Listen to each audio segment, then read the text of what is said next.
श्री कृष्णचंद्र भगवान की जय, श्री सद्गुरुदेव महाराज की जय, श्री शंकर भगवान की जय, श्रीनाथ भगवान की जय। श्रीनाथ जी के परम सानिध्य में पितृपक्ष का शुभारंभ जो होने जा रहा है, उसके निमित्त इस प्रसंग में कि प्रतिदिन पूर्णिमा से लेकर अमावस्या तक हम प्रतिदिन नित्य कर्म में ऐसा क्या करें जिससे हम अपने पूर्वजों को प्रसन्न कर सकें, पितृदोष की निवृत्ति हो और पितरों का शुभाशीर्वाद भी हम प्राप्त कर सकें। घर में शुभ मंगल कामना के लिए, हर प्रकार के शुभता के लिए हम क्या करें, आइए श्रवण करते हैं।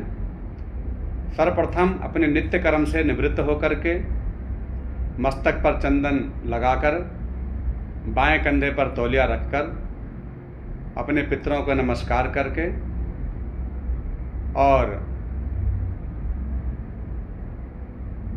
3 क्रिया करने से आप प्रतिदिन अगर आप 3 काम करें तो हम समझते हैं कि पितरों के लिए उससे बढ़कर कोई प्रसन्नता का कार्य नहीं होगा। पहला, गीता का पाठ जो मोक्षदायिनी है, ब्रह्म यज्ञ कहलाता है। दूसरा, प्रतिदिन तिलांजलि तर्पण के द्वारा पितरों को तृप्त करना। और तीसरा, ब्रह्मभोज अथवा गौ सेवा।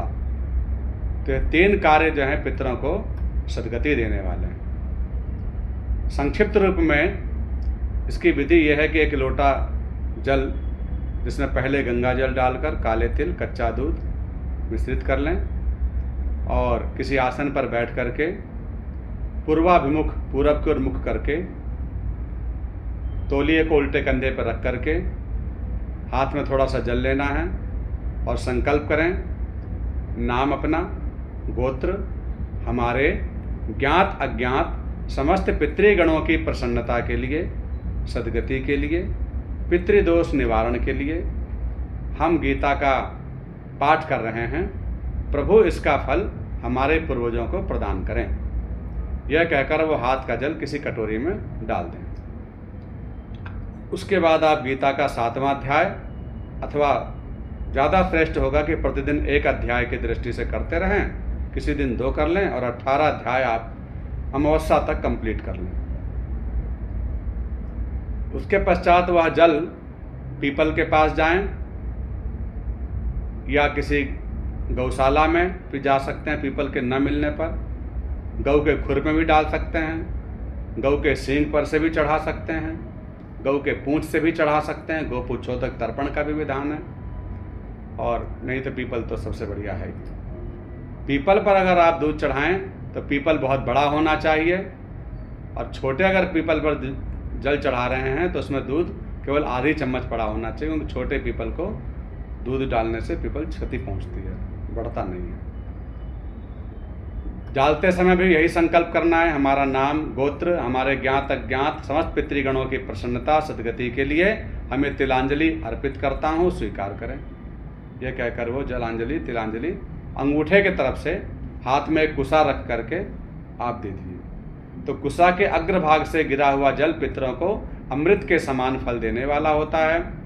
कुशाग्र का जल अमृत तुल्य हो जाता है, इसलिए वह तिलांजलि कुसा के द्वारा ही देनी चाहिए।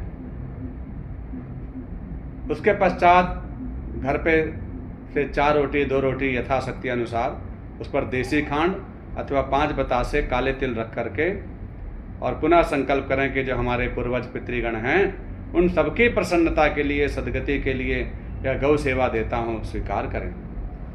और बढ़िया रहेगा कि किसी ब्राह्मण को आप प्रतिदिन 1 फल अथवा चावल, दाल, आटा, कुछ भी अन्नदान भी आप प्रतिदिन कर दें। बिस्कुट, नमकीन, ऐसी कोई भी खाद्य पदार्थ जो शुद्ध भी हो, पवित्र भी हो और काम भी आ जाए, है ना। पका हुआ अन्न ना दें।